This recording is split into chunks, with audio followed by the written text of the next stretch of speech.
Hey, I'm Laura, a registered dietitian with a specialist interest in gut health and IBS, and I'm delighted to welcome you to the Gut Loving podcast. This is a podcast which aims to increase awareness of IBS and the tools and therapies that can help you manage and improve symptoms. Now, today's episode is one I'm really excited to share with you. You're going to be hearing a conversation between myself and special guest Rini McGregor, who is a leading sports and eating disorder specialist dietitian and someone who I really admire, so this interview was a real pleasure for me. Let me tell you a bit more about Rini. She's a keen runner and she's got 20 years experience working in clinical and performance nutrition with Olympic, Paralympic and Commonwealth teams.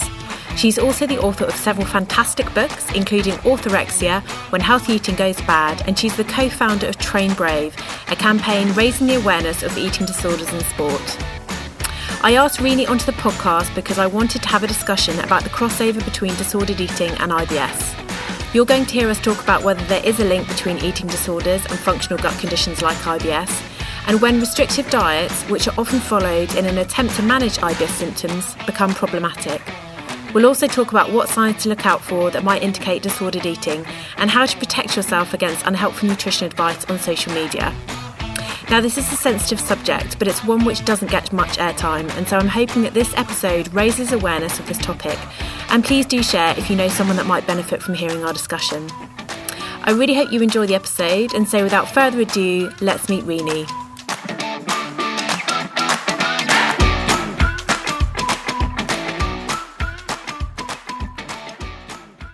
So hello and welcome back to the Gut Loving podcast. This is season 4. I'm your host. It's Laura Tilt, for any of you that don't know me. And on today's episode, I'm kind of flying solo. So Huelya's not here today, but I am joined by a really special guest, Rini McGregor. Now, for those of you who don't yet know her, Rini is a leading sport and eating disorder specialist dietitian with 20 years experience working in clinical and performance nutrition. She's also the author of several fantastic books, including Orthorexia, When Healthy Eating Goes Bad, and she's the co-founder of a campaign called Train Brave, which aims to raise awareness of eating disorders in sport. Now, I'm going to give you a bit more context about why I invited Rini here today, but first of all, welcome, Rini, to the podcast. Thank you so much for having me, Laura. I'm so excited. I've been a big fan of yours for ages, so this is very exciting for me.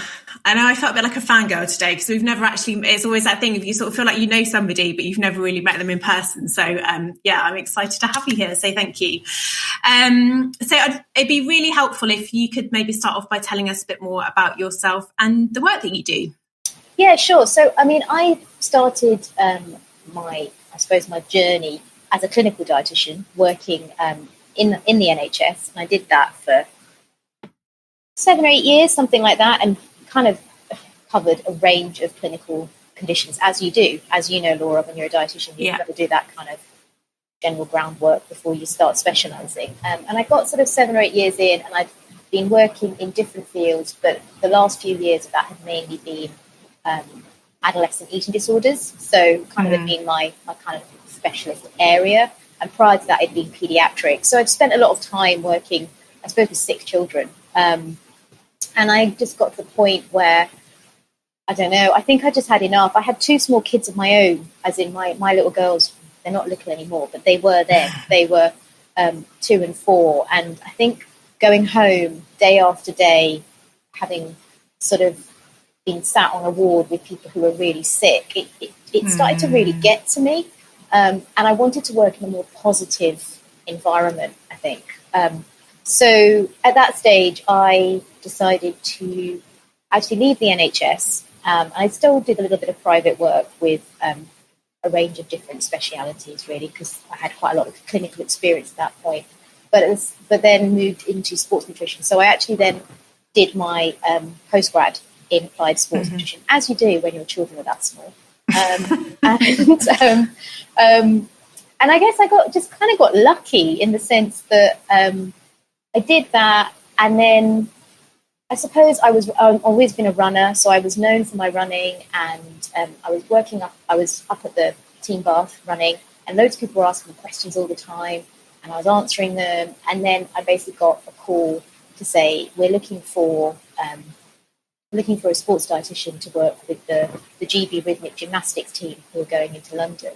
And we want someone who he kind of understands sport, but also has that clinical background. So it's quite a specialist area within sport.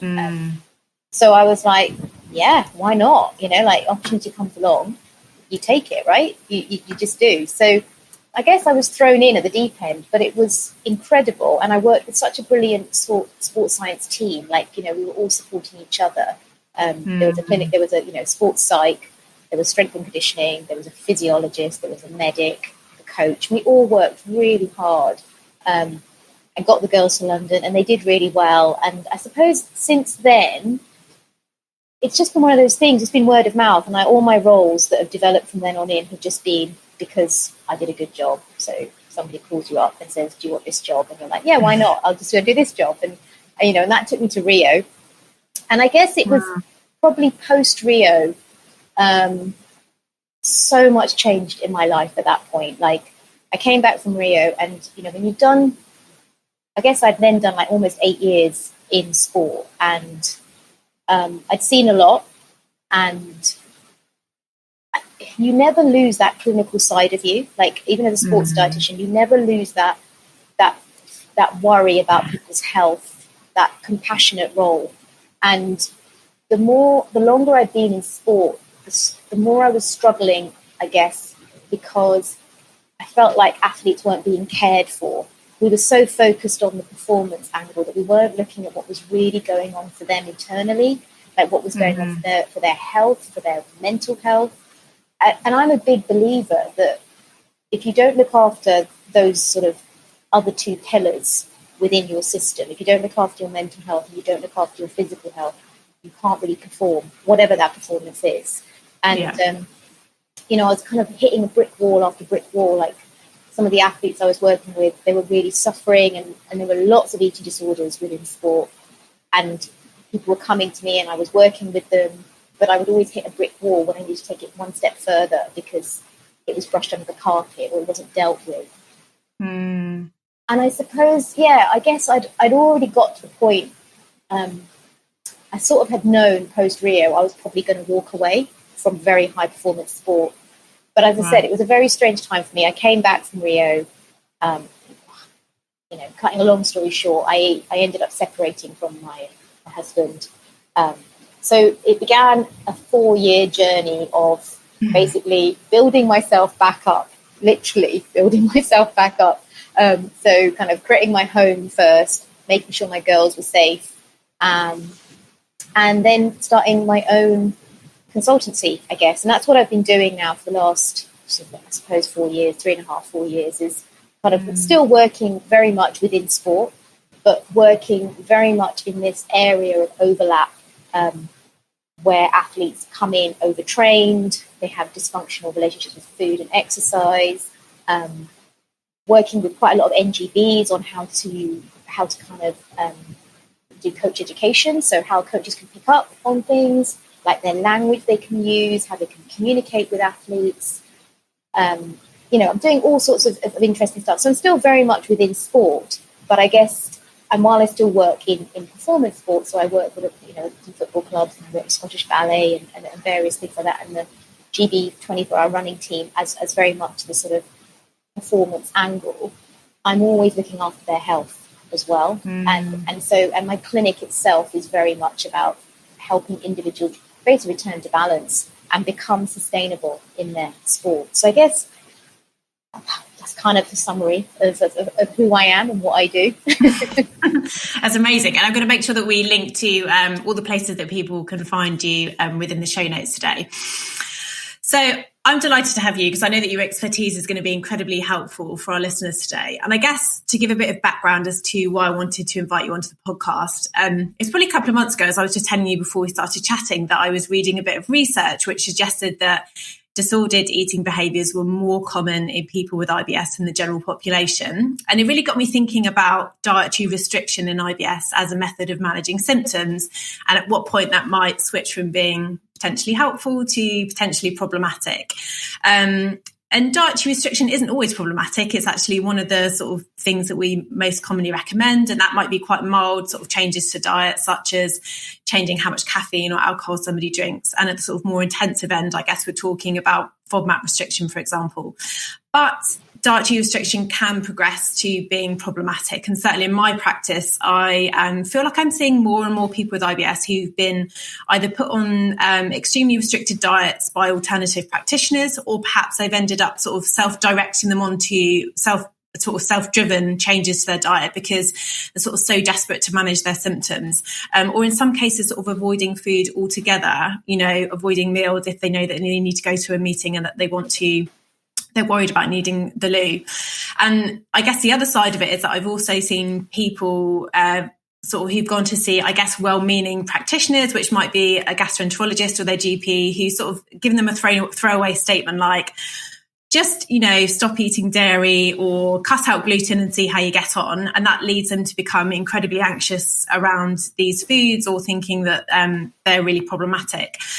And I feel that this sort of issue of over restriction or unnecessary restriction in IBS is becoming increasingly common. I don't know whether it's because I'm hearing about it more or it is actually increasing, but I feel like it's also very rarely discussed. And so I thought it'd be really helpful to get you here and hear your thoughts on whether there is an overlap between sort of restricted diets and disordered eating and IBS, and shine a bit of a light on it and give our listeners some ideas of, things to be aware of and potential sort of warning signs to look out for as well, in a nutshell. So that's why I wanted you here. And I think we were talking about sort of this is something that isn't discussed very much within this arena. So it might be quite a helpful place to start with an explanation of the difference between an eating disorder, disordered eating, and orthorexia, which I know that you've written a whole book about.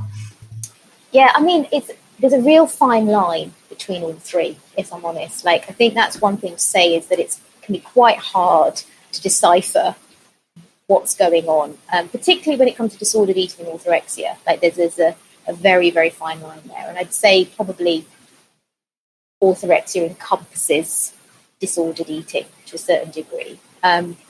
So if we start with what an eating disorder is, obviously at the moment there are there's some key eating disorders that are diagnosable, and you get that diagnosis through a series of questions and questionnaires, and it's that they're based in the DSM-5 manual. So they have and so probably the most common ones people will be aware of are anorexia and bulimia. And, there are some key things, like you have to have lost a certain percentage of body weight for anorexia, and there's an extreme fear of gaining weight, and,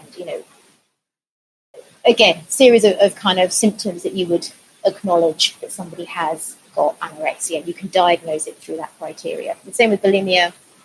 It's involved in generally a kind of purging cycle. So it doesn't necessarily need to be binge purge. It can just be a purging cycle. And interestingly, although people often associate bulimia just with making yourself sick, it can be purging in other ways as well. So it can be obviously through exercise. It can be through laxatives, etc., etc. So, and again, an eating disorder, I suppose, is where, to a certain degree, the body is both physically and mentally really quite seriously at risk. So obviously, if you're somebody who's making yourself sick a lot, or you're overtraining at the same time, which I see a lot, then there are massive risks in terms of your electrolyte balance and what that can do for your heart.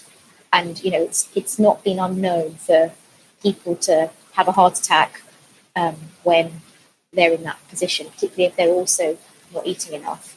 And also with anorexia, if your body weight drops to a very, very low place, then again, anorexia still has the highest rate of mortality of all eating disorders. So it's a very sad statistic, but it's the truth.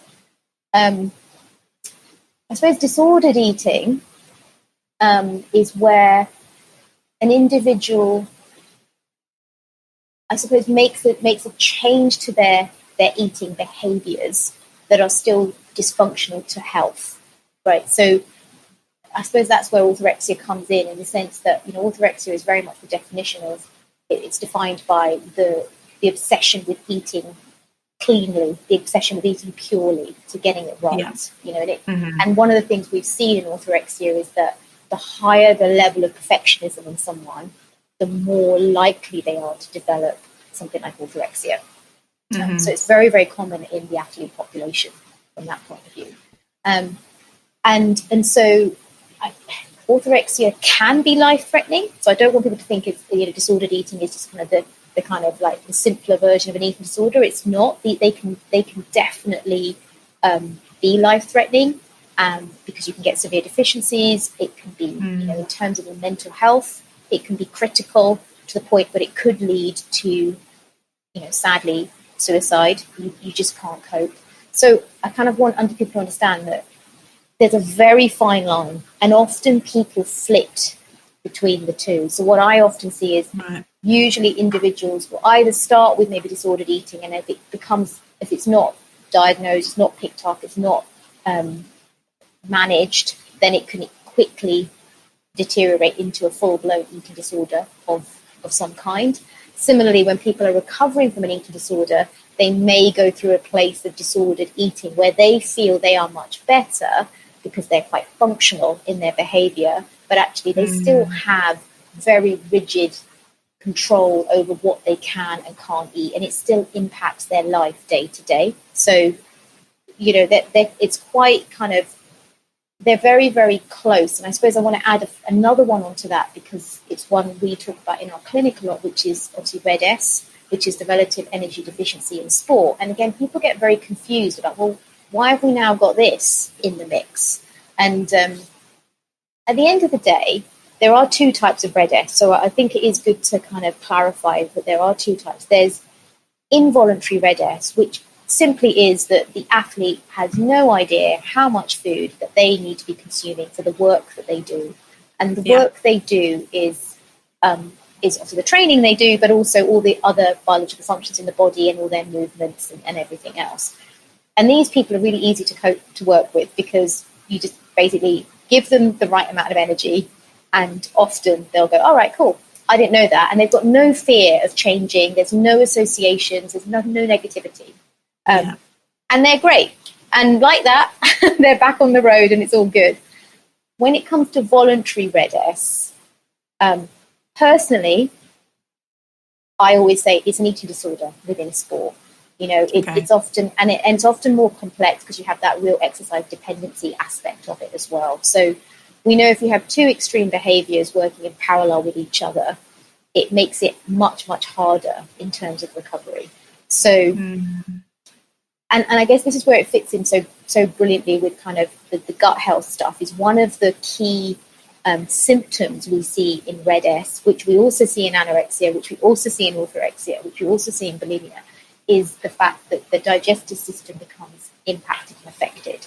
And often what happens is that they get gastroparesis, so they get that very slow motility of food through the gut. And this is because there's not enough energy going into the system to prioritize all the movement that they're doing, prioritize all the biological functions to keep them alive. And so the body has to go, well, I can't do it all, and so it tends to start shutting down these symptoms. And obviously, if you are working with somebody who is also abusing laxatives, again, that adds another whole level of complication, as I'm sure you're aware, Laura, and probably see in clinic. So I think what I find fascinating is that often clients come into clinic and they will be runners or whatever, sporty, whatever that might be, whether we get a whole range of athletes now. And often, I would say probably 90% of the cases, one of the symptoms they will talk about is their gut. It's uncomfortable, it's distended, it's bloated, which, and again, they've gone to their doctors, they've gone to their GPs, and they've discussed it with their GPs. Oh, it's IBS, you need to go on FODMAPs. And maybe you do, but the thing is, what I find frustrating is that they've not done that full history. Because if you and I know, you don't want to put somebody who's already restricting their intake on an even more restrictive diet, because all you're going to do is make the symptoms a lot worse. And I think where it gets complicated, one thing I probably should have added is that with RED-S, often you don't get that extreme weight loss. That's one thing to say, is that because they're doing so much training, actually what happens is, again, the body will prioritize that movement. And so weight loss actually slows down quite a lot. And so they don't So you can go to your doctors and you can probably look quite healthy, and you're like, oh yeah, I run, and they might not ask how many times you run or how long you run for, or we have people who run over 3 hours a day sometimes coming into clinic, and nobody's asking that question. Nobody. And you're like, that's quite a lot of running. So and then and they're like, yeah, I've got really bad stomach, and you're like, yeah, well, you start looking at what they're eating, and it's like, well, it's just not quite enough energy going in. And they look shocked because they're like, but if I put more in, surely I'm going to be more uncomfortable. Yeah. And to a certain degree, they probably are going to be a bit uncomfortable to start with, because it's going to take time for the gut to heal. But yeah, I mean, I think I've gone off on a tangent. No, it's fine. It's good. Well, actually, I guess there's a few things to pick up on there. And one of my questions was, I guess it sort of happens both ways. So potentially someone going on some kind of restrictive diet for the management of IBS could lead to problematic eating behaviours, but equally somebody who has got an eating disorder or may have some restrictive eating habits themselves may go on to develop gut symptoms as a result of that. And so there's kind of this sort of quite complex relationship going on. And so it's kind of really important to recognise that eating disorders can result in functional gut symptoms, and that's a symptomatic of the eating disorder rather than potentially there being, and if that is worked on, then the symptoms will resolve, and it's not a case of needing to further restrict the diet to manage those symptoms. But something else that you just said there, which I think is really interesting, is this kind of perception that you can tell someone's got an eating disorder by looking at them, and actually somebody, you can tell that, and actually if they're not thin enough, then that must mean that they don't, they can't have an eating disorder, for example. And I'm sure that's something that you see and that is incredibly frustrating to hear as well. Yeah, I mean, I'll be honest. I mean, we do get people who are underweight coming into clinic, but actually not as often as people think. Most of the people we have, and I know, everybody will go, it's just a BMI, but actually most of the people we have are within a normal BMI range most of the time. So, I think that's something that I hope GPs are picking up on, because obviously that is usually the first port of call they go to, and that you don't have to look emaciated to have an eating disorder. And I think that's really important. You can be cognitive. I've had clients who have been actually severely overweight, and then they've dramatically lost weight, and their BMI is well within the normal range. But because they've lost maybe 10 kilos with a really rapid response, cognitively, they have anorexic cognition, is what we call it. Like they are really fearful. The anxiety is there. And I think that also helps to explain that it's a really complex disorder. It's not just about that fear of food and fear of calories. And, fundamentally, all eating disorders they serve a purpose, right? That they're there as a coping mechanism. And usually they're a method of denying uncomfortable experiences, uncomfortable emotions, and difficult scenarios that people just don't want to go into at all. It becomes their protection.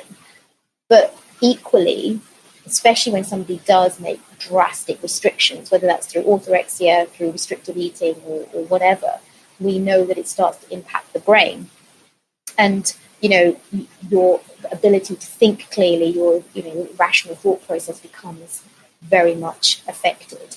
And I suppose that's quite interesting, because we hear a lot also about the brain-gut axis as well. So again, you can see where there's another connection with the gut just not working. Like it can't, Yeah.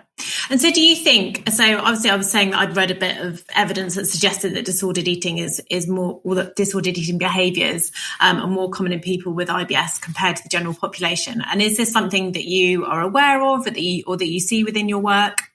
Yeah, I mean, I think it's an interesting study, because I wonder how they've come to that conclusion, in the sense that, did the IBS symptoms start because of potentially earlier restrictive behaviours, or, did the IBS cause the restrictive behaviours, which I guess we'll never know from that point of view. But I 100%, like I had even today, working with a young lady who it's actually quite sad. She actually had more like an autoimmune allergic type reaction to something, and I don't know what it was. And this was like before she started working with me. This was probably about think 5 or 6 years ago. And, she ended up with hives and swelling of the face and things like that.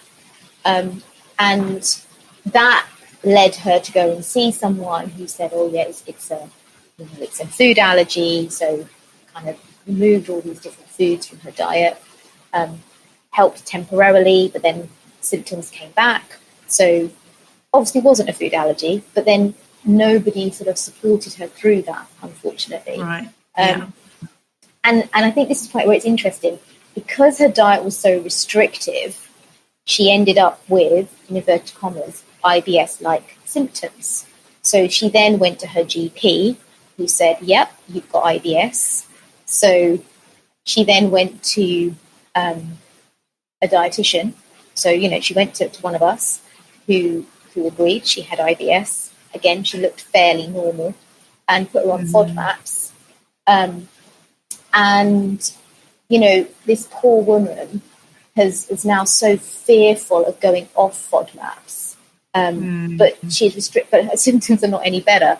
And it's, it's like, well, the thing is, like with FODMAPs, firstly, nobody should be on it for the rest of their lives at all. And I think that's a common mistake, isn't it, that you probably see all the time. Must drive you insane.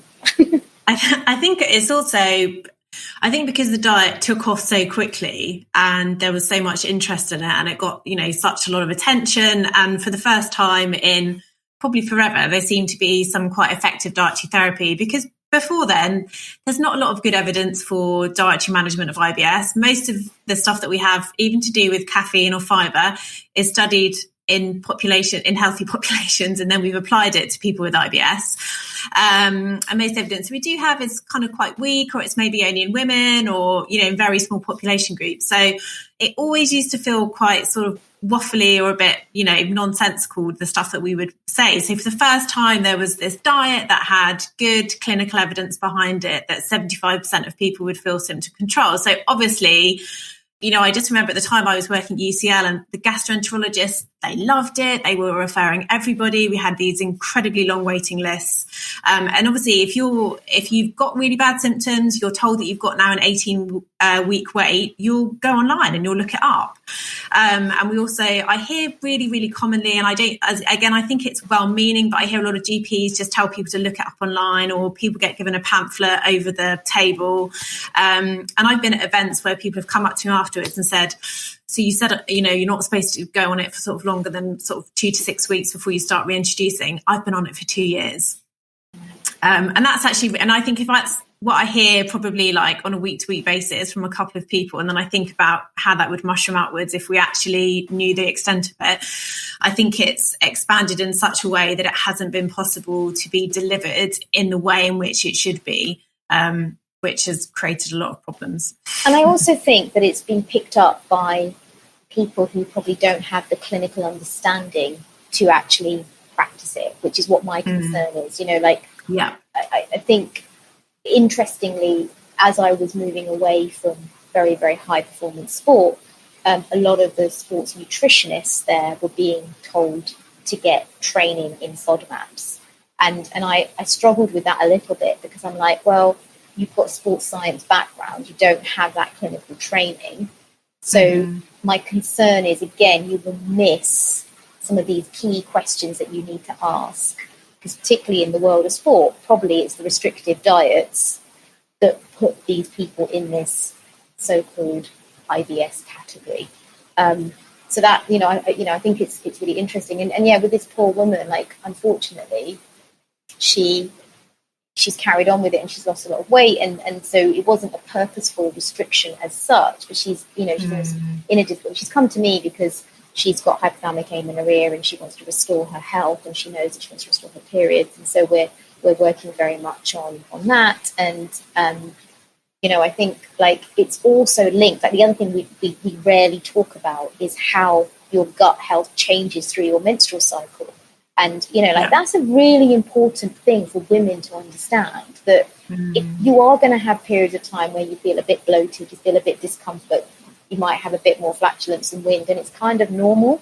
And yet we don't talk about it. Why don't we talk about it? Because You know, it's like, if we can help. I remember I was working with a runner a few years ago, and it was classic, like her symptoms, like she called it her runner's trots. I'm like, you don't have runner's trots. You basically just got a hormonal response to what's going on. You know, you're very sensitive to progesterone, and that's why you're getting more of a kind of, you know, nasty tummy around that time of year. You know, that kind of the month. Thing. Yeah, exactly. And once we worked that out, she was like, oh God, that makes so much more sense, because I won't do my high intensity training that period of time. And, you know, and we sorted her out. We were able to help her. I think, again, we jump to so many conclusions, don't we? Because we want an easy fix, and we don't ask enough questions. And it's something, I mean, you're the same as me, and something I pride in our clinic, that we ask a lot of questions, because we want to get a really good understanding of the person that's in front of us, so that we can provide them with the support that they need for as long as they need it, and help them get the right intervention, because it will be different depending on, you know, what history they give us. And I think that's so often missed. But yeah, I mean, I think, going back to your original question, 100% see such an overlap with restrictive diets being used to treat certain symptoms, whether that's gut symptoms, skin symptoms, you name it, you know, and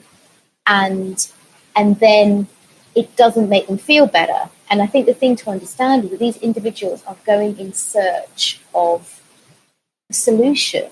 They want to fix something, and usually what they're really trying to fix is how they feel about themselves. But obviously they also sometimes have these physical manifestations that come alongside it, and so they're going in search. And, you know, I don't know about you, but if I want to try something out and if it doesn't work for me within the first 2 to 3 weeks, I'm like, probably isn't this, it probably isn't that, you know. And I'm like, okay, I'm going to move on. I'm going to try something different, or I'm just going to let that one go. But often, you know, like with the individuals I work with, they do have low self-esteem. They struggle with their sense of self, and they want to feel good, and so they go in search. And then if they get given the wrong information, they become restrictive. That doesn't work, so they go in search of something else, and they become more restrictive and more restrictive and more restrictive. And, you know, I remember a case, one of my first cases of orthorexia, where she was really young. She was only like 15 at the time, and she had severe acne.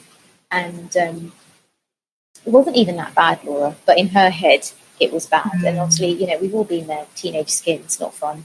And I really felt for her, because she'd done exactly what you just said that people do. She went online, she'd got all the information, she'd cut out dairy, she'd cut out gluten, she'd cut out sugar. I mean, she literally was eating nothing.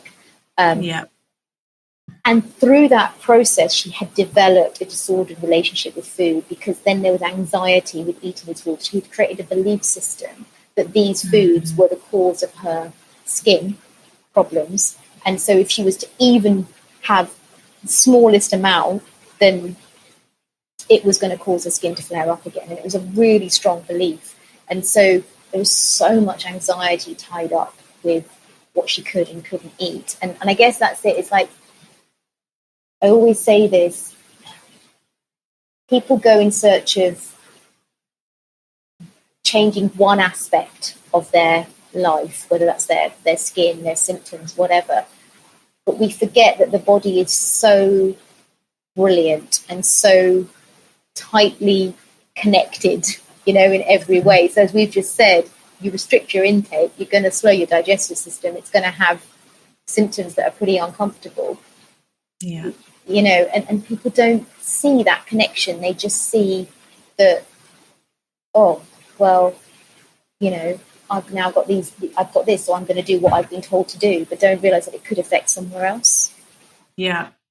Yeah. And I think that's what you're saying there in terms of that sort of seeking answers is sort of leads me on to the next bit around, I think one of the problems with IBS is that there's no cure, you know, it's this functional syndrome, and it's also on a spectrum, and there's not, from what I see, there's not one type of IBS, you know. I think in future it will very much start to be segregated, you know, and I think if you just you do start to ask questions, you'll see that some people have had gut symptoms from very young. Other people, it's happened after, you know, a period of gastroenteritis. You get other people that it started maybe after a really stressful event in their life, which gives you a lot of clues about the things that might be most helpful in helping them.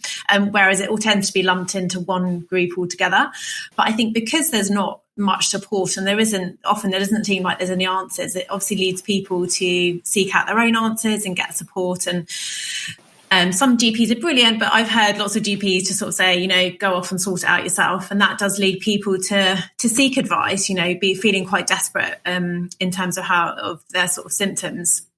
And that's when I sort of see people going to alternative practitioners and sort of being put on, I mean, I call them like wacky diets, but I mean, there's no evidence behind them, but they're just the most obscure like sets of rules sometimes about you can eat this on this day, but not on this day, or it can only be in a specific portion size and only if it's with this food. And I would struggle to understand, you know, where it comes from or kind of how it could help. I do see people sort of in this situation and it sort of gets to the point where it's quite serious and then they sort of feel like they're stuck in this sort of situation, they can't get out. And I guess that I can sort of talk about that, like I see the sort of end result, but I wonder if maybe you could chat a little bit about what the dangers of restrictive diets are, sort of both in the short term and the long term as an approach to managing symptoms of IBS. Yeah, sure. I mean, I think, the wacky diets, but also the wacky potions that get given out. Like, I'm sometimes people come to me and they're like, I'm taking this and I'm like, I have no idea what you're talking about. I have never seen that in my life. And they look at me like I'm strange. And I'm like, no, I really don't know what that is. But obviously, I suppose the biggest impact of a restrictive diet is that, as we said at the beginning, if you're not putting enough energy into your body, full stop, to do the work it needs to do. That doesn't mean that you have to be exercising, just to do the work the body needs to do. So we think about what the body needs every day. It needs energy to breathe. It needs energy to, beat the heartbeat. It needs some energy for your digestion. It needs energy for your hormones. It's a lot of energy, right? And then on top of that, even if you, like I said, if you don't do any training, you move around. Like I'm sat here and I'm flailing my arms around when I'm talking because that's what I always do. But, it's like that all takes energy at the end of the day. And then your brain. Let's please not forget the brain. Like everybody forgets that the brain, oh my God, it uses up most of our energy source, right? It's incredibly hungry. And you can understand why, because it's so complex and it's it's joining up all the dots of everything we're asking it to do, basically. So you've got a lot of energy that you require just to function as a human being. And if you don't put enough energy in, and I'm going to come back to things like plant-based diets and things, because I want to talk a little bit about the energy around that. But if you don't put enough energy in to do just the basic work your body needs to do, then it's going to have to do something, because it's evolutionary. It will start to shut down. It will start to preserve energy, and so what that means is it will then impact. Most likely, the first thing to be impacted will be your hypothalamic pituitary axis in terms of controlling all those hormones. So it will dial down your thyroid function because it's trying to preserve energy, and that obviously controls your metabolic rate. And it will dial down your reproductive organs. So obviously in both men and women, we'll see a decrease in sort of your luteinizing hormone and your follicle stimulating hormone. And then obviously we'll also see, probably because of that, you'll see a decrease in testosterone and estrogen. Now, this is where it gets interesting, because once those drop, and these are like the important hormones, these estrogen and testosterone are so significant. Once those drop, then you start to impact even further aspects of your body. So both estrogen and testosterone are really important in bone health. So if you don't have enough, if your levels drop significantly low for a significant period of time, then it's going to start to impact the bone, and so your bone density becomes weaker, and which means you're at a higher risk of osteopenia, osteoporosis, stress fractures, and I've seen it. Unfortunately, I've seen it in people as young as 20, where they've got osteoporosis because the energy availability has been so low that they've not had, in women, they've not had periods for maybe a year, 2 years, and guys, their testosterone has dropped for significant periods of time.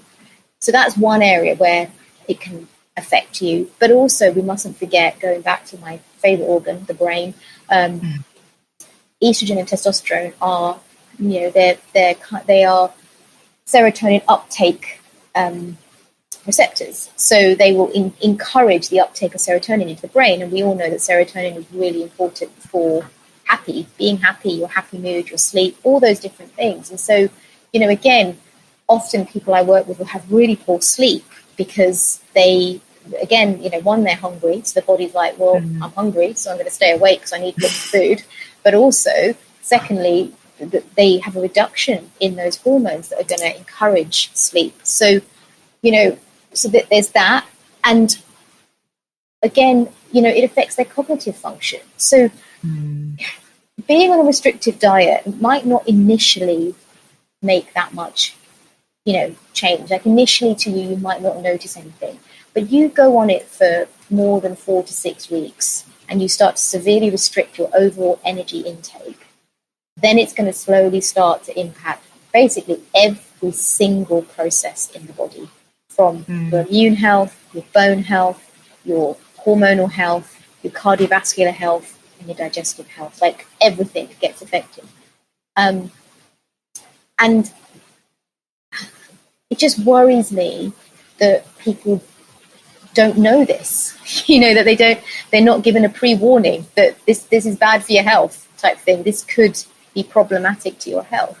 And I mentioned plant-based diets earlier, and the reason why I mention them is because one of the biggest problems I'm seeing, and I'd be really interested to know what you're seeing in your clinic, but one of the things I'm seeing is that obviously it's very popular to be plant-based at the moment. And I have nothing against plant-based diets, and obviously, I think there are potential impacts to the environment, but also there are many other factors that affect the environment. So I'm just going to put that out there.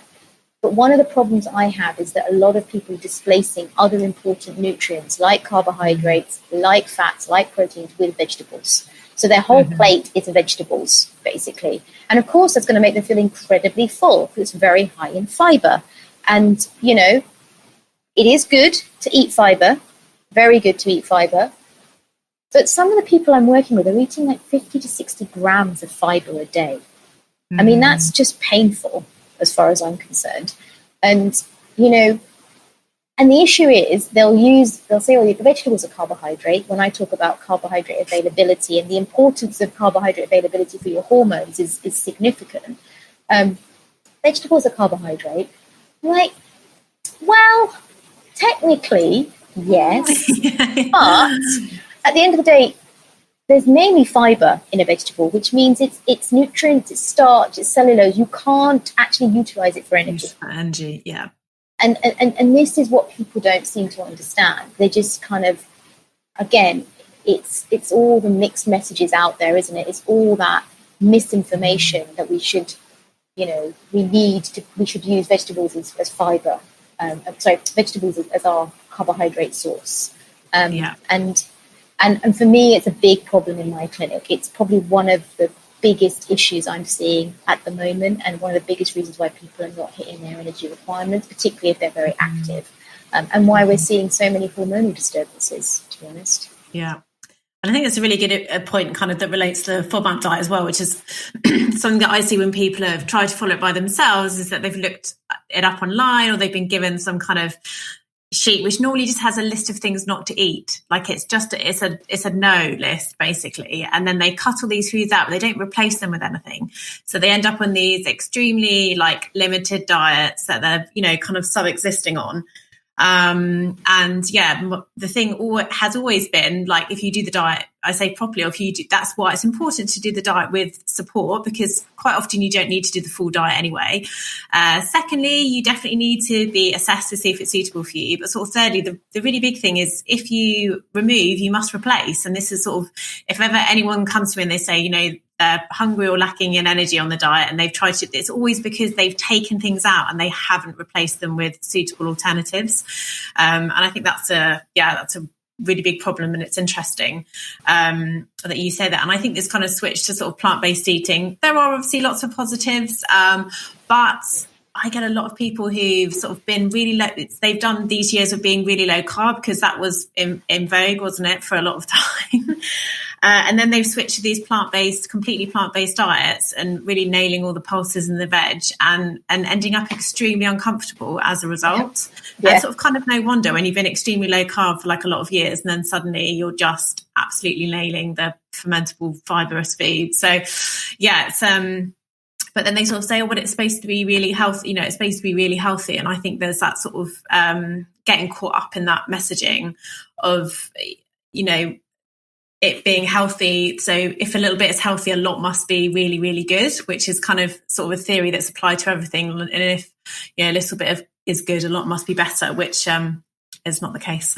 No, I mean, and that message of more being better and the constant message of move more, eat less, and it's like, well, not really, not for everybody, not for a lot of us. We don't need to move more and eat less. We're already moving enough and probably not eating enough. It's kind of, it's one of my biggest bugbears. And I think it is, there's so much overlap, and that's why it's so great working, like having other colleagues that you can refer out to. And I think I've sent a couple of people to you and you sent people to me, and I know we both know Sophie as well, and we kind of all into refer, and it's great because actually probably FODMAP nutrition, gastroenterology is not my area of expertise anymore, although yes, I've covered it when I was working in the NHS in a hospital setting. I haven't done it for a long time, and the work I do, I don't put anybody on FODMAPs. If I have to go down that road, I would send them to somebody like yourself, because it's not my area of expertise anymore.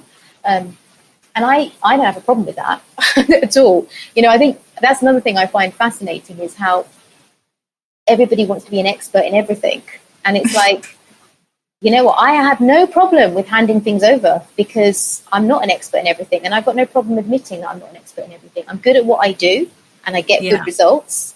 But I'm good at what I do because I know about that really, really well. Area. So I think it's funny.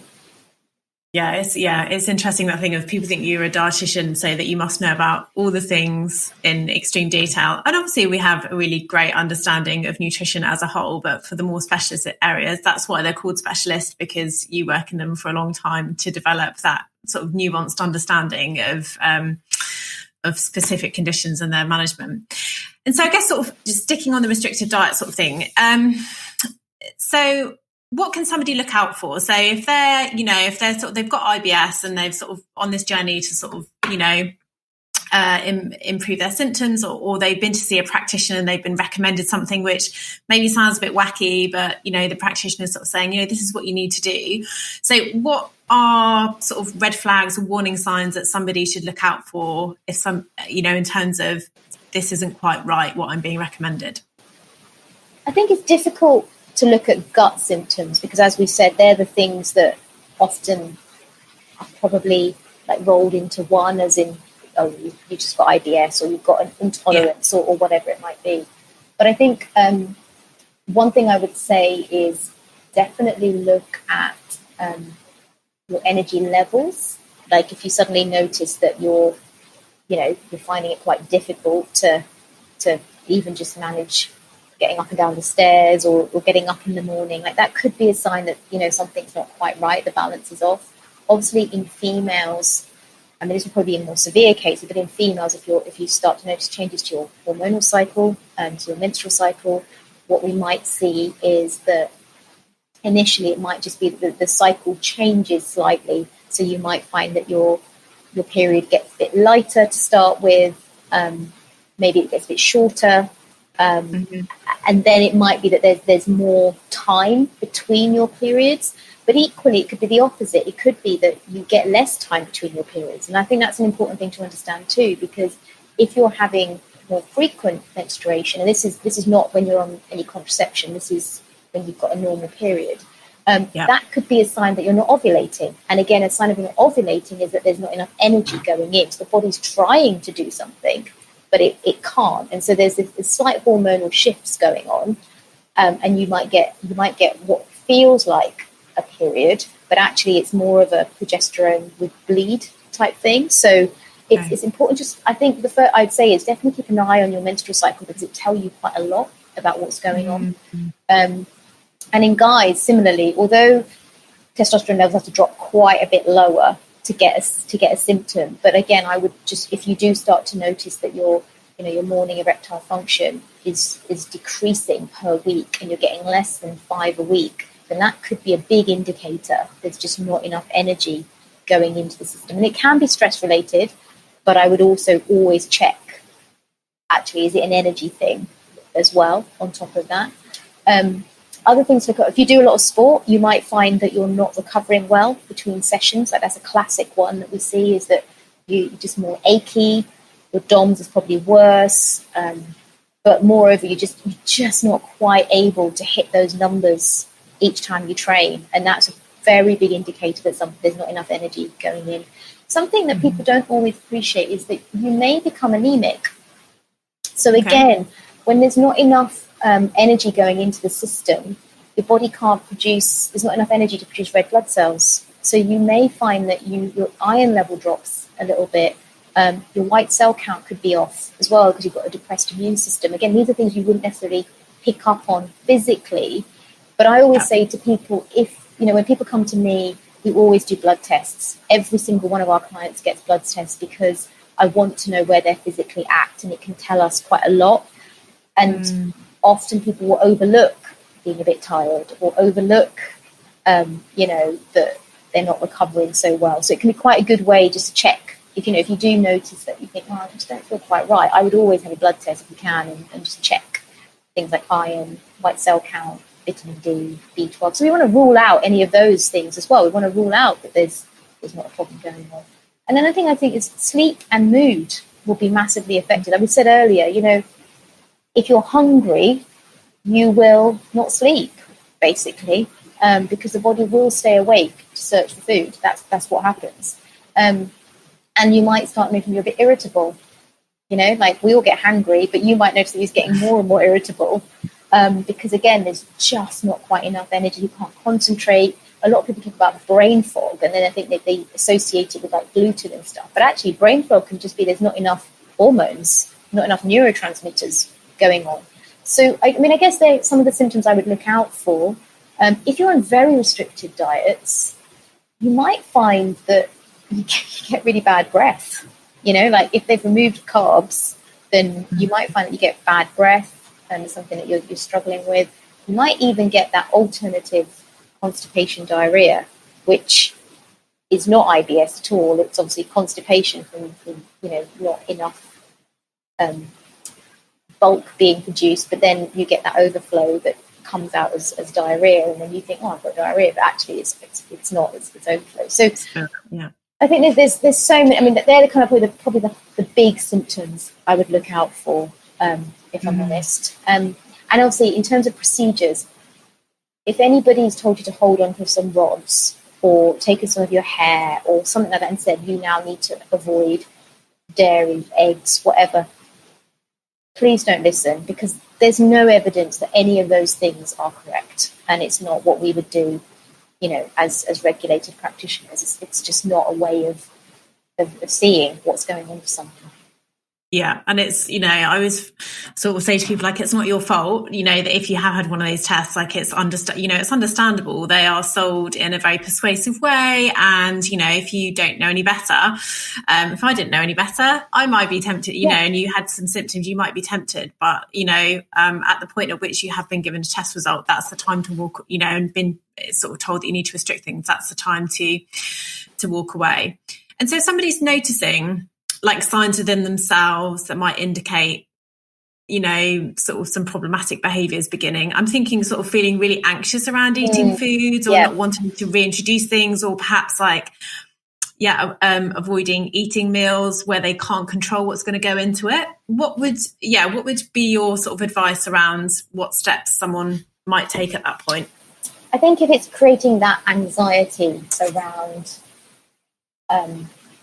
that impacts your daily life, then at that stage, to a certain degree, it's probably gone a little bit too far already in terms of, and I think some people may be able to do it themselves, but I would generally suggest that you need to work with a practitioner. And that doesn't necessarily mean you need to work with a dietitian. It might be that actually Ideally, the ideal setup would always be that you work with a dietitian and a psychologist. Like that's the dream team in general, in terms of, but it sometimes can be very, very difficult. And there are very few, I think, there are very few psychologists that have a good nutritional knowledge, and there are very few dietitians that have really good psychological knowledge. And I've done a lot of additional training so I do have a lot of psychological knowledge, and I do understand, and my role is very much helping people to understand the link between the psychology and how they're using food for that psychology. But it's not my job to necessarily support them through any traumatic past or anything like that. So that's why if you can link up with a good practitioner, like a good psychologist, then you get a really great kind of cohesive outcome and kind of process. But I think always, in terms of just a few tips that people can do, if you are anxious about food, I think one thing that's quite interesting is that there's different methods that I tend to use in clinic. So when somebody says they're anxious about eating something, the question would be, but why? What is the anxiety around? What do you think is going to happen? Because it's often only when anxiety is the body's response to threat. So if we don't want to eat something, we're obviously threatened by it. So like, what is it that you're threatened with? And then you start to kind of get a bit closer and deeper into things, because they'll say, yeah, but I'm worried that if I eat X, Y is going to happen, for example. You're like, okay, but do you have any proof that Y is going to happen? And often they don't. But again, what happens is when you don't know something, or you don't know an outcome, the brain will fill in the gaps, right? So the brain fills in the gaps, and often the brain will fill in the gaps based on expectation or previous experience or facts that you have taken in. So it's understandable why, and then that creates the anxiety that continues. And so sometimes you have to then, like, sometimes people will say to me, well, I can eat it, but I know that I'm then going to have to deal with hours and hours and hours of guilt of eating that food, or the concern that I've done something wrong. And again, we'll explore that, like, what is it about the emotion of guilt that, what is that emotion's purpose? How is it serving you? And then we'll look into that. And, often I'll say to people, like, well, but the interesting thing about guilt is that usually we associate it when we've broken a contract of some sort. So, when did you sign a rule book, or when did you sign a contract to say that you couldn't ever eat these foods? And they'll look at you and say, yeah, I never did. And so that these are just some of the methods that we use in our clinic. But I guess it's trying to help people to understand that nobody should ever have any anxiety around eating food. And I think it's one of the probably the first symptom I should have said. But I was thinking more about the physical symptoms. But yeah, if you start to develop anxiety around eating in public, or eating with friends, or just eating when it's something you haven't prepared yourself, that's definitely a time to look for support. We'd always say go to your GP first, but obviously, as Laura said, some GPs are amazing, absolutely fantastic and brilliant. And I know, like, I've been really lucky. A lot of GPs have been listening to the Train Brave podcast, and they've learned a lot from it. And that they've actually messaged me saying, thank you for your podcast, because we've been listening to it, and it's made us actually be more helpful in our ability to support our clients, which is fantastic, like absolutely brilliant. And that's what you hope for, right? That's the whole point of doing these things. Sometimes they can be a little bit dismissive. That's not their fault. Again, they're under pressure. They're trying to get people through. And at the moment, also, we're in very difficult times. And, that's adding to a lot more people's anxiety. And I was saying to you, Laura, just before we started recording, I've had a day today where 3 of my clients have just burst into tears on me because they can't cope with what's going on outside of their control. Like, the whole kind of COVID situation has really ramped up their anxiety, because it's like, well, what's going to happen next? And this constant threat of this, this virus that we can't see, and we're being just constantly slammed at the moment, aren't we? So it's a very hard time for people, and I think people need to appreciate they probably are going to feel an underlying anxiety, but all you can do is try and be in that moment, and in that moment all we know is X, Y, and Z. We don't know what's going to happen next week, tomorrow, we just don't, and we can't predict that. And if you try and predict it again, the brain will try and join up the dots, but it's not going to be accurate. So anxiety is tough, and again, it affects the gut, right? So that can then stimulate even more problems with the gut. So it's a tricky situation. Yeah, I think that's a really important point. And I think there's probably not highlighted enough or not discussed enough as well, is that if you have been put on a restrictive diet and then you've become quite anxious about eating foods, say, for example, I've had cases where someone's been told by a gastroenterologist to cut out gluten, for example, and then they've done that for a really long time. And so they have now an anxiety around consuming anything with gluten in. And so if they do eat something with gluten in, and they get symptoms, they relate that to the fact that they've consumed gluten, when in actual fact, we know that anxiety can create exactly the same symptoms in the gut. So it can go both ways. It can make you constipated, or it can cause you to run to the loo to have loose stools. It can make you bloated, give you tummy pain. So, and I'm sort of thinking, as I sort of found with some people, that they get to the point where it's probably the anxiety that's driving the gut symptoms rather than any particular food. And we got told about a study. I mean, this is completely unethical, like they'd never be able to do it now. But when I was first doing my sort of training in FODMAPs and IBS, and gastroenterologists told us about a study where they scoped somebody and were watching the muscular contractions in the stomach. And then they said to them, we found something, or it looks like there's something quite unusual going on here. So obviously the person went into panic mode and the gut started spasming. And then a couple of minutes later, they were like, actually, no, it's all's fine. And then the gut relaxes again. And it's just a really, obviously, completely unethical. I don't know how they got away with it at the time, but I think it demonstrates really nicely that if you're anxious, it almost doesn't matter what you're eating, because you've got that underlying sort of, increased muscular contraction in the stomach. And that's, so you could then I sort of describe it as exam tummy. And when you're going to go for an exam, you probably know that you're going to sort of run to the loo as well. And that's nothing you could be eating exactly the same thing as you always eat and have no problems with. But because it's layered on top of that existing anxiety, it's causing symptoms. And I think that's a very kind of like intertwined relationship that's probably not appreciated enough.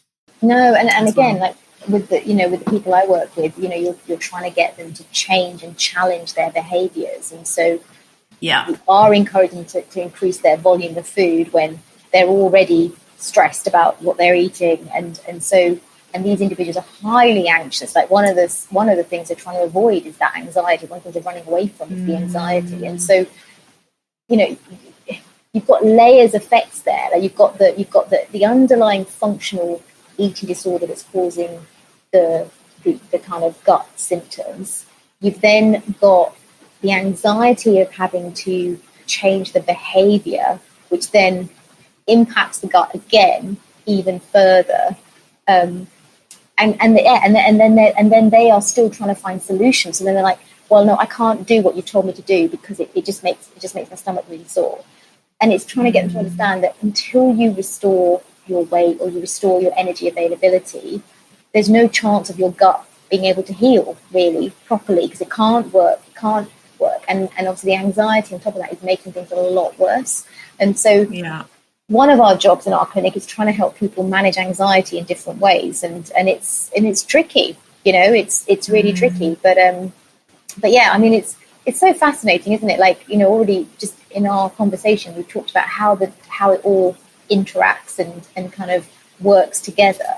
And yet we're all trying to find a solution through avoiding some sort of food, which probably isn't related at all, in most cases. Yeah. And we had last season, we had a really interesting chat with a clinical psychologist who developed a CBT based app for IBS. And she was sort of saying that made a really good point that avoidance is just not a good long-term solution for symptom management. It might work in the short term. You might be able to avoid that meal and therefore feel fine at the meeting, but you can't, like, your world will get smaller. Like, if you start to avoid things, whether it's going out or certain occasions, she was like, your world becomes smaller and smaller and smaller and smaller, and you become more and more anxious. And, you know, and then you get to the point where you're sub-existing, whether that's, you know, your social life has completely collapsed, or yet you're following an incredibly restricted diet because you've become so nervous about eating everything. And it can kind of start quite innocently, but it can really sort of develop. And so that's why she's sort of, you know, really encouraging people to, you know, maybe that some kind of dietary changes are helpful, but also to really look at working on the gut-brain axis kind of alongside it. So perhaps using sort of CBT, or there's some evidence around gut-directed hypnotherapy, or even kind of outside of that, just general things in terms of making sure there's time for relaxation and sort of trying to manage anxiety. And it works, you know, there's different things that work for different people, but really recognizing that as a kind of integral part of any management plan, rather than it being almost like a thing on the side, which, you know, sounds nice, but, you know, no one really wants to do it because it's tough, isn't it? Managing anxiety is tough. Yeah, and I think, like, one of the things we talk about is, you know, obviously often individuals will want to contain and control these difficult emotions, hence, you know, restrictive or you know, whatever the process they're using. But actually, if we can get them to move away from that and start to be more prepared, like, fundamentally, we can't, as we said, we can't control so many aspects of our life. We can't, you know, we can't influence so many things. But if we can be prepared for how to respond to them or how to take them, like, if we know that we're very sensitive individuals and we take criticism really badly, even just knowing that, being prepared that you may get criticism from a certain place and how you're going to handle that will definitely, you know, will definitely sort of calm down that anxiety, because you can tell yourself that, all right, well, I know that this person's always really hypercritical of myself, and I'm just not going to let it get to me. You know, like, you can work through it. And so we talk a lot about preparing yourself rather than needing to control yourself. Yeah, that's really good. Yeah, I really like that approach. We're speeding through time, so I'm going to just ask you a couple more questions and then let you go to get on with your evening. So the first one, I just wanted to return to the FODMAP diet a minute, because obviously this is sort of where we first started talking about. And I guess what I want to sort of ask is, are there any kind of risk factors or situations when someone should not be following this diet? And I'm sort of, as a practitioner, know what I would be looking out for. But I guess for somebody who's maybe gone to their GP or gone to someone, as you said, and they've gone through this process and suddenly they've ended up in front of somebody who's recommending the diet, what situations should someone not be following that diet? Or should even maybe someone say, flag to the person that they're working with, actually XYZ's happened, or this is a characteristic of mine, therefore it's probably maybe not the best idea for me? I would say personally that anybody who knows they have suffered with an eating disorder or is suffering from an eating disorder should definitely not go on a FODMAP diet. So if they've ever been on some sort of restrictive eating, 100% no. I would also probably add in there, I would be very reluctant for incredibly active people to go on a FODMAP diet, because I think it'd be quite hard to hit the requirements you need. But obviously, you know, it depends on the individual. If the individual is prepared to reduce their training to see if the FODMAP diet works, then go for it. But I would say that if they're not, then that would also indicate that they're probably not suitable, because they've probably got an exercise dependency. So again, that feeds into that perfectionist mindset, that need to, that kind of addictive personality. So again, could be quite dangerous for them to go down a restrictive route. I mean, I think that's probably my key ones. I mean, I'm sure there are other clinical cases where it isn't appropriate, because I don't work in, you know, different clinical areas. I'm not in a position to say whether you should use it for people who've got, you know, who've had previous cancer or anything like that. But you know, but I think from my area of expertise and specialism, definitely, I would not put anybody who has been on any sort of restrictive diet, or even they might not see it as a restrictive diet, they may see it as an exclusion diet or some sort of like diet allergy. You know, if they've got an allergy, I probably wouldn't put them on a FODMAP diet. Yeah, so nothing that's going to be additionally restrictive in, you know, okay. And this might open a can of worms, because I know that we both feel quite strongly about social media. But we've talked before this just a little bit about how social media can be particularly unhelpful when it comes to the promotion of wacky diets and supplements and gut healing protocol. I'm saying this in sort of air quotes, no one can see me, but gut healing protocols, etc. And it's unregulated. I can't see that changing anytime soon. So switching it to sort of what we can control, what are some of the ways that people can keep themselves kind of safe and sane online? And I'm sort of thinking about people who particularly are maybe drawn to those types of posts or stories because they are struggling with symptoms or anxiety around food, for example. I think, like, I probably say this in most podcasts that I get asked a question about social media. I think, again, provide yourself with the information. Make sure that you're following reputable, regulated practitioners. Even like, and I'm friends with a lot of really great influencers, so I'm not kind of tarnishing them all with one brush, or but I think the thing to remember, maybe not it's about not following influencers. The thing to remember is N equals 1 is not sufficient to be evidence. So if somebody is going online and saying, I did this, it worked for me, you should do it too, it's made me feel amazing, then it's probably not the thing. They're probably not the people to follow, or probably not that particular thing is not for you to follow. And I think arm yourself with as much evidence as you can. Use people who you know are regulated. I mean, with all of us dietitians, we have to have RD. We have to have that registered dietitian. You can check if we're registered because you can check on the Health Professions Council, and we have to abide by a strict code of conduct. And we do get our hands slapped if we don't. Quite honestly, and actually can be worse. We can lose our jobs. So we're very, very tightly regulated. So I would say make sure you're following people who you can trust. And it's difficult. It's really difficult because, we both know people who we probably thought we could trust, and actually they say things and you're like, where did that come from? Yes. What is that about? There's occasionally like good things, but they're mixed up with potentially really unhelpful and potentially harmful things as well. And that's almost even worse, because it's easier if somebody is just spouting complete BS and you can be like, actually, I can put them in the box and that's fine, and avoid that. But it's almost and I think this is where nutrition myths come from, is that there's always this grain of truth that's been sort of blown up into this molehill, which is not true at all. But it's when I think somebody mixes up some elements of good advice with a lot of rubbish stuff that is actually worse, because it can come across as, they can come across as being not genuine is not the word I want to use, but maybe some of what they say is evidence-based, but then some of what they say is completely the other way. And I think that's the more difficult sort of thing, that's the more difficult situation. Yeah, definitely. So I think it's just arm yourself with as much information as you can, and I'd probably avoid people that are talking about their own personal experience. I mean, it's interesting, but it doesn't mean it's going to work for you. That's all. Yeah, I keep meaning to do a post on the problem with anecdotal evidence. Every time I go to write it, I'm like, this is a can of worms that could take a week. So I don't have time for it right now. What else do I want to? I guess just to sort of finish up, this could be related to the gut or not, or just your work in general. What are your top 3 nutrition myths that really get on your nerves? Oh my God, that's really hard.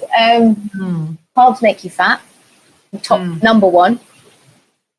Please Still doing the rounds. Still doing the rounds. Everybody's bloody fearful of carbs. I have no idea why, because they're delicious. But carbs make you fat. Dairy causes inflammation. That's a big one. I hear a lot. And sugar gives you acne.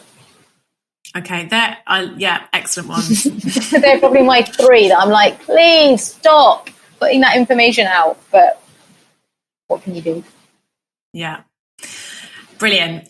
It's been so lovely to talk to you. I want to ask you one final question, which is we talk a lot about the mind-body connection on this podcast and sort of how important it is to recognise that and the importance that the role that it plays sort of within IBS and gut health generally. So what is your favourite way to relax? Running. I knew you were going to say that. I was listening to your you did a Q&A on your Train Brave podcast and you were saying about how you wanted a mountain hut. So I was like, it's either going to be running or maybe thinking about that mountain hut. Yeah, I think I'm very mindful of my running though. Like, as in, I know that sometimes it's not my best way to relax if I'm particularly stressed out. But I suppose it's just being out in nature, right?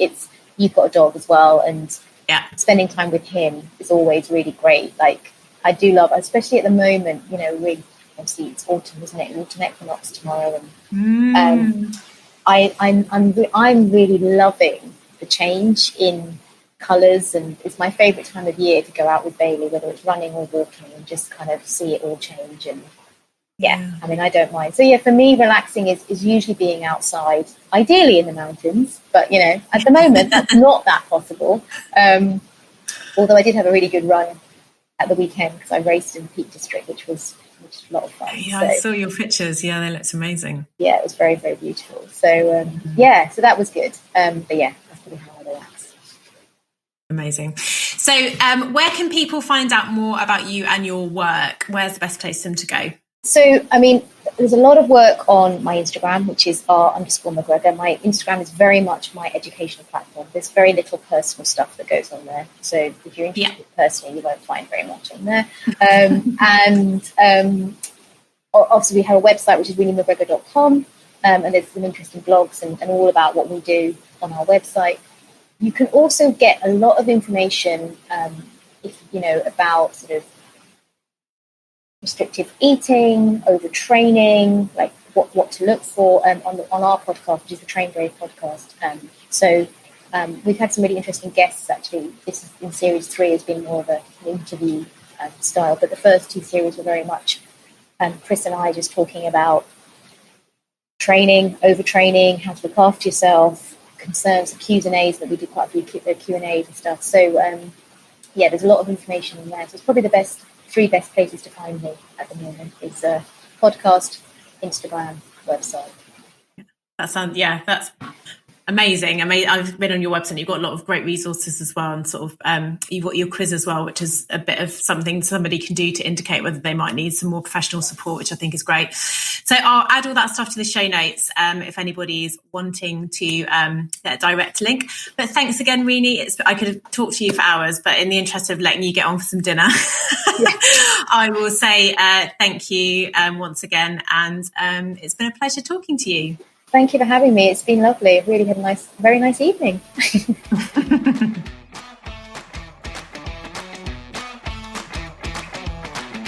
So that brings us to the end of today's episode. I really hope you enjoyed it and took something useful from our conversation. If you did enjoy it and are enjoying the series, we would absolutely love if you could give us a review. It really helps other listeners to find us and encourages us to keep going with the show. And if you are really enjoying the episodes and series, why not hit subscribe so that new episodes land in your podcast inbox without you needing to remember to check in. So thanks again for joining us, and we look forward to you tuning in again next time. Take care.